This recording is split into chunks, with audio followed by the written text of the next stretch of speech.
Well, hello and welcome to Uncommon Knowledge for Seniors. I'm your host, Jim Moran, a realtor and banking executive with over 35 years of experience. This podcast is your go-to resource for navigating the complex world of real estate and senior living transitions. Each week, we'll dive into topics and resources that matter the most to you, from retirement communities, real estate planning, to reverse mortgages, trust, memory care, elder abuse, and more. And whether you're a senior, a family member, caregiver, or real estate professional, we're here to provide you with the most valuable insights and practical, trustworthy advice from some of the best experts in the business. Thank you for joining us, and let's get started.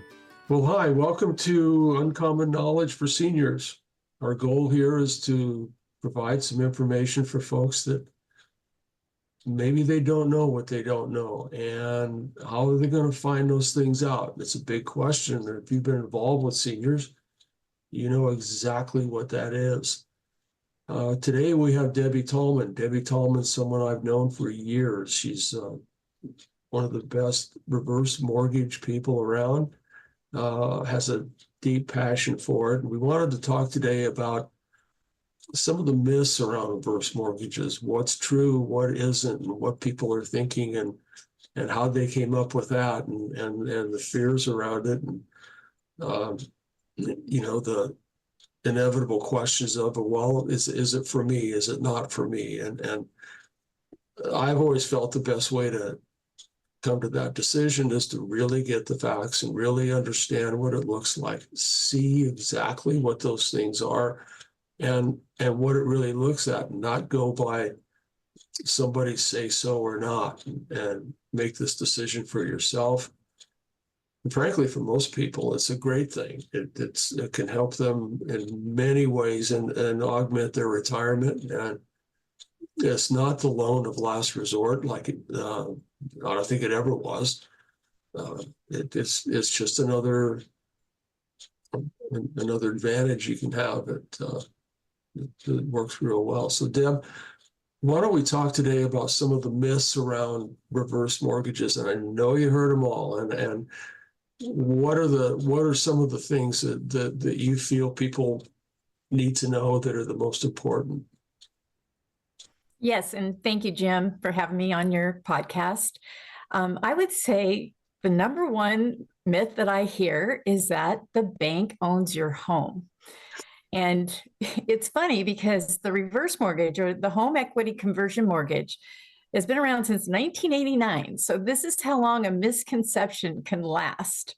So the reverse mortgage is a mortgage just like any other mortgage. You are entitled on that mortgage.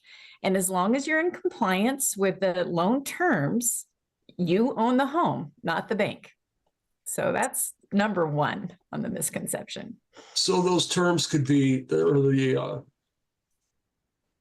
I guess the conditions are simply paying the taxes and paying the insurance and keeping the property up, right? Number one is occupancy. It does have to be your primary residence, and you need to occupy it at least 6 months and 1 day out of the year to be under that. They understand that you might go somewhere for the winter, things like that, but primarily this is your only residence. You have the utilities all set up in your name. This is where you live. And as long as you're doing that you pay your property taxes on time, that you pay your property insurance on time. If you have homeowners association dues, they're paid on time, and that you maintain the property. And as long as you're doing all those things, you're in compliance with the reverse mortgage. They even send a letter out, Jim, once a year to make sure that you're occupying and that you've done those things. So I always advise clients, make sure you respond to that letter.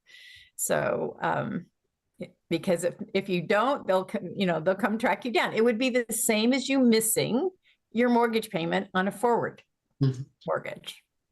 And it's an FHA loan. A lot of folks don't know that. It's a government insured loan. Yes, that's a big deal. Yes. So what else do folks know that they don't know that they think they know about? Yeah, I think what gets them scared or worried is they think that their heirs are going to be stuck with a big bill when they're no longer living in the house, whether they've left the home or they've passed away. And one of the best features about the reverse mortgage is it's a non-recourse loan, which means you never owe more than what your home is worth. So at the time of your departure, let's say that you owe more than what your heirs could sell it for. If that's the case, they would simply give it back to the lender like a short sale or a deed in lieu, and the lender cannot come after them or their heirs or their estate for the difference because it is a non-recourse loan. Now, if it was the other way around, where you're selling it and you could sell it for more than what your loan balance is, well, that's like any other piece of real estate. You sell it, you pay off the balance, and whatever fees are involved, and then the difference goes to the heirs of the estate or however you're set up. So. And that happens more often than not, right? I mean, yeah. I mean, they use in the estimates that we use on the reverse mortgage, they use 4% as a national average appreciation rate. Well, in most cases, we're beating 4%. I know here in Bend, Oregon, we are. And even with rates being higher than what we've been used to, we're still beating that. So in a lot of cases, it can be break even by, the interest that you're being charged on the loan balance versus what your home is appreciating for. So. Well, I know one of the big things, I frankly have a reverse mortgage. And one of the things that was really appealing to me was the fact that they give you an amortization schedule, which tells you where you're going to be at every point yes, it isn't estimated. Yeah, it's estimated, because if you have, for example, you can either get a fixed rate or an adjustable rate. So if it's adjustable, they obviously won't know what the rate's going to be, but they sort of pick a medium rate that they put on the amortization table. But it's a wonderful document that you can see exactly where you could be in 20 years. And it definitely gives them more peace of mind when they look at that particular document. So, and I also have a reverse mortgage, so I understand. I made that decision as my own strategy of navigating retirement. So, and not for what you said, like the last resort loan, it more and more, my clients are getting younger and younger on the spectrum, where, let's say when I first started out, they were in their 80s and then they kind of went to their 70s. Well, now it's definitely the 62 and older that are inquiring as more of a strategic plan, in addition to what they've already done and put away. So how about qualifying? I know some folks are concerned about been able to qualify for the payment, which there isn't one, but can you speak about that? Yes. Well, you do have to qualify for the reverse mortgage. Number one, you have to get HUD counseling before you can even get the mortgage. And that really is about making sure you're mentally competent, that you understand the product, before you move forward, so that there's no mystery to it. And then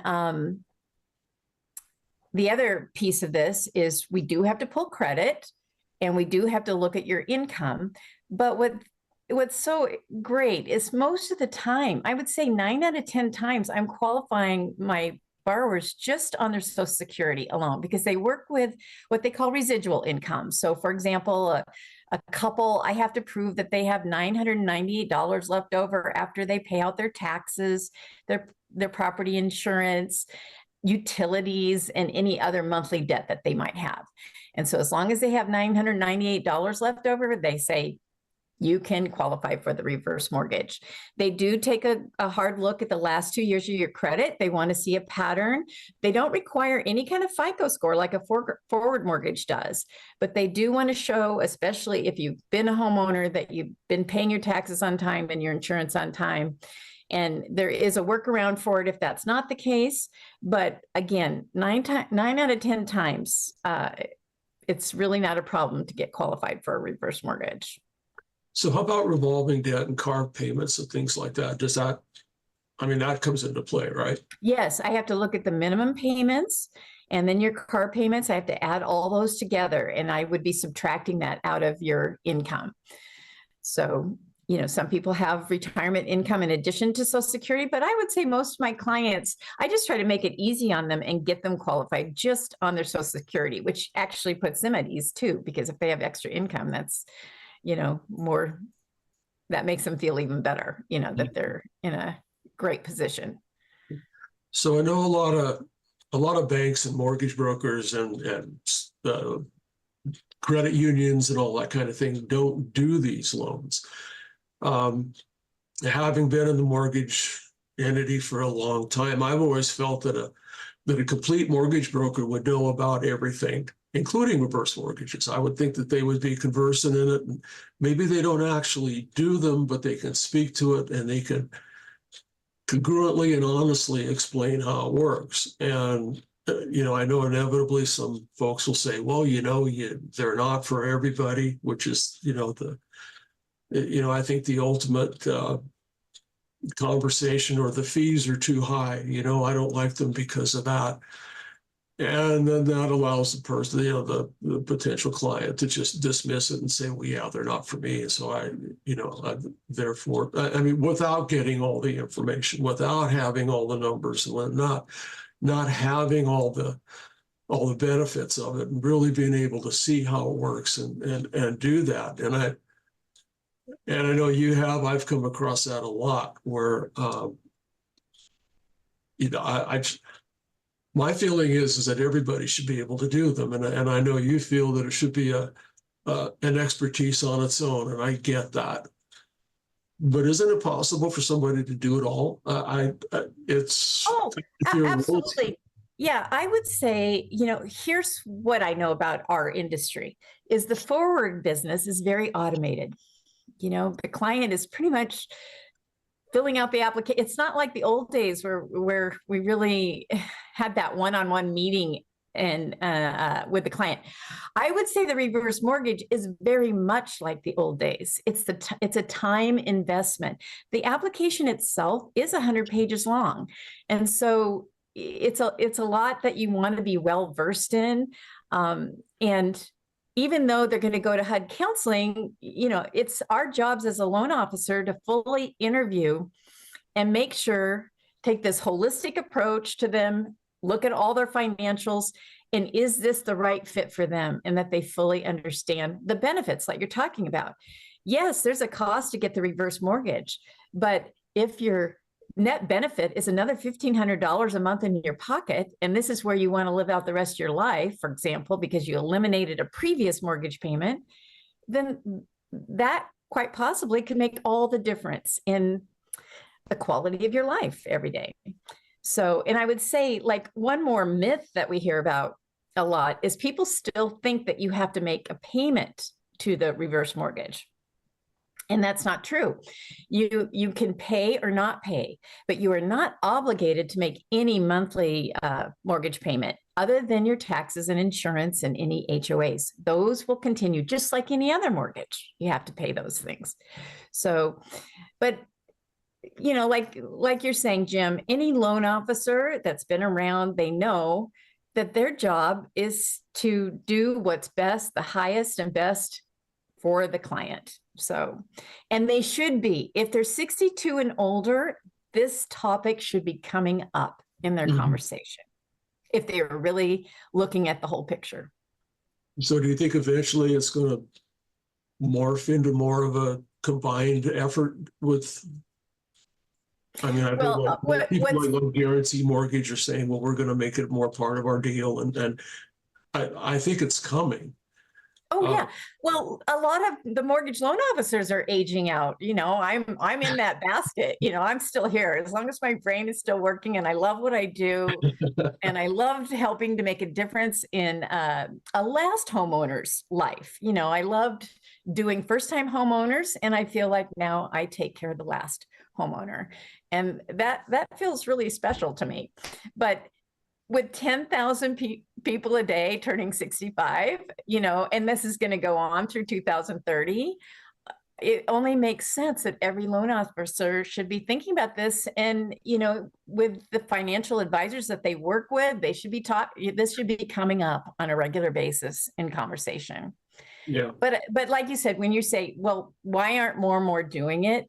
It's really like I explained to you, I did not want to originate forward mortgages and reverse mortgages just because I wanted to focus 100% on the reverse product and not be distracted in any way.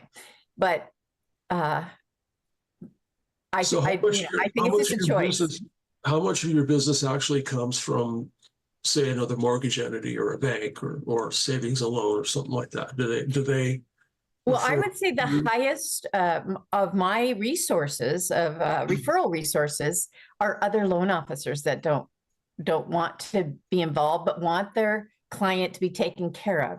And so that's what I would say is that if you don't want to originate reverse mortgages, that you at least find someone that you feel that you can trust and who's really going to take excellent care of your client, because it's still your client. So although I tell my clients that I'm your loan officer for life now, because hopefully this is their last home. And, this is why I put myself in a reverse mortgage. My plan is to, just go out feet first. And hopefully there's not a lot of surprises in between now and then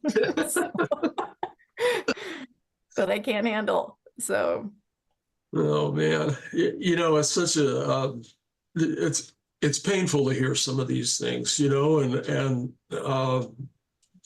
just it doesn't cost anything to get the truth and to get the right answers to your questions and the benefits of it. I guess the other thing I wanted to get into was the line of credit Mm-hmm. and how that works and how it grows and how that's even possible in the last resorts or not, or the actual use of that. Yeah, I can use myself as an example. When I took out my reverse mortgage, I think I still had 17 years or something left on my mortgage. And I just thought, well, why am I going to continue to pay out? And I'm going to use the figure of $1,500 a month on that mortgage before taxes and insurance. Why am I going to pay on that for 17 years when I could take out the reverse mortgage, eliminate that mortgage balance, and get myself a start on a line of credit? Now, in my situation, I didn't have a huge line of credit. I started out with like $30,000 on that line of credit. But what's great about the line of credit is it has a growth rate to it, which means it grows 0.5% more than the interest you're being charged. So in one column, I have my loan balance where interest is being charged at a certain rate. In another column, I have my line of credit. And as long as I don't touch it, it keeps growing. So I just think of it like an IRA within my own mortgage. And what's great is I can pay or not pay into my reverse mortgage. So what I made a decision to do, instead of paying $1,500 on that old mortgage that I now have eliminated, I started taking $1,500 and put towards my loan balance on the reverse mortgage. And so for every dollar I pay to the loan balance, I get the same dollar in the line of credit. So now, and it isn't huge leaps and bounds, but I think I'm around 100,000 now in my line of credit. I didn't have any long-term care insurance. So this is my long-term care insurance plan. Number one, stay healthy, take care of myself, be healthy, but also keep feeding my line of credit so that when I'm going to be 69. So let's say I got, 20 more years, hopefully, of being healthy. Well, that 100,000 with that growth rate will probably be around, could be possibly 300,000 at that time, depending on what happens with the rates and how quickly it grows. But that's assuming that I'm not touching it. But you can also, the line of credit is there for extra cash flow, and you can use it or not use it every single month. So and there's no tax implications, right? That's what's great. It's not considered income. So it's not a taxable event as income. Yeah, it's your equity. Yeah. So when you're looking at drawing down on your other investments, well, every time you pull out of that, that's a taxable event. So, you know, this is what I was saying, that the reverse mortgage is such a great assist to your current retirement plan. It may not be the plan, but it is definitely an assist to what you have going on. And you could choose between, you know, where you're going to draw. For example, should I go for my line of credit right now because my other investments aren't performing very well? Right now, you know, everything's performing pretty well in the stock market, you know, but you have that choice. And that's what, you know, that's what helps increase peace of mind. is- Geographically, where can you do reverse mortgages from here to? I'm only licensed in the state of Oregon, but of course I have other loan officers that I work with within my company. So pretty much can get a placement for it and get it taken care of. So where can people find you? As far as email or? Email, phone number? Yes. Well, my cell number is my best place to reach me, which is 541-390-0934. And then I work for American Pacific Mortgage, and my email is debbie.tallman, that's like Tallman, at apmortgage.com. Wow. Or find me in Bend or Florence. I have a second home in Florence. So, but I pretty much travel the state of Oregon. So. Well, Deb, I can't thank you enough for doing this. It's refreshing to have your perspective on these things, and I knew that'd be it. So, well, thank you, Jim, and I appreciate everything you do for the aging community. So I'm right there with you. we'll just keep the ball rolling, and thank you so much. All right, take care. Thank you for listening to this episode of Uncommon Knowledge for Seniors. I hope you found the information valuable and inspiring. And if you have topics or circumstances you'd like us to address, please let us know. And don't forget to subscribe to our podcast and visit our website. We're at www.uncommonknowledgeforseniors.com for more resources and to schedule a confidential consultation. And until next time, I'm Jim Moran, reminding you to embrace your next chapter with confidence and clarity. Take care.